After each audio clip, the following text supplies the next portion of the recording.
حضرت عائشہ رضی اللہ تعالی عنہا نے فرمایا کہ جب رسول کریم صلی اللہ علیہ وسلم بیمار ہوئے اور آپ کی بیماری زیادہ ہو گئی تو آپ نے اپنی دوسری بیویوں سے اس بات کی اجازت لے لی کہ آپ کی تیمارداری میرے ہی گھر کی جائے۔ انہوں نے آپ کو اجازت دے دی۔ ایک روز رسول کریم صلی اللہ علیہ وسلم دو آدمیوں کے درمیان سہارا لے کر گھر سے نکلے۔ آپ کے پاؤں کمزوری کی وجہ سے زمین پر گھسٹتے جاتے تھے۔ حضرت عباس رضی اللہ تعالی عنہ اور ایک آدمی کے درمیان آپ باہر نکلے تھے۔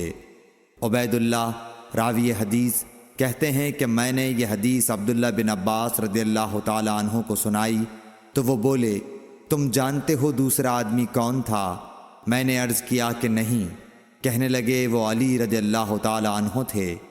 پھر حضرت عائشہ رضی اللہ تعالی عنہا فرماتی تھیں کہ جب نبی کریم صلی اللہ علیہ وسلم اپنے گھر میں داخل ہوئے اور آپ کا مرض بڑھ گیا تو آپ نے فرمایا میرے اوپر ایسی 7 مشکوں کا پانی ڈالو جن کے سربند نہ کھولے گئے ہوں، تاکہ میں سکون کے بعد لوگوں کو کچھ وصیت کروں۔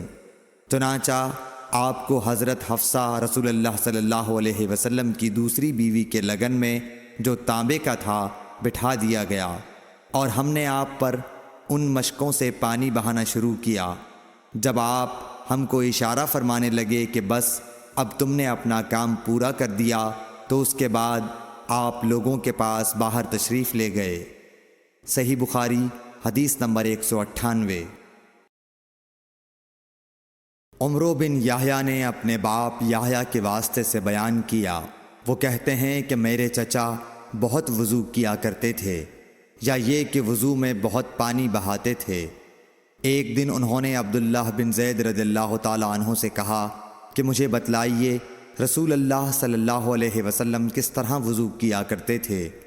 انہوں نے پانی کا ایک تشت منگوایا، اس کو پہلے اپنے ہاتھوں پر جھکایا، پھر دونوں ہاتھ 3 بار دھوئے، پھر اپنا ہاتھ تشت میں ڈال کر پانی لیا اور ایک چلو سے کلی کی اور 3 مرتبہ ناک صاف کی، پھر اپنے ہاتھوں سے ایک چلو پانی لیا اور 3 بار اپنا چہرہ دھویا، پھر کوہنیوں تک اپنے دونوں ہاتھ 2 بار دھوئے، پھر ہاتھ میں پانی لے کر اپنے سر کا مسح کیا تو پہلے اپنے ہاتھ پیچھے لے گئے، پھر آگے کی طرف لائے، پھر اپنے دونوں پاؤں دھوئے اور فرمایا کہ میں نے رسول کریم صلی اللہ علیہ وسلم کو اسی طرح وضو کرتے دیکھا ہے۔ صحیح بخاری حدیث نمبر 199۔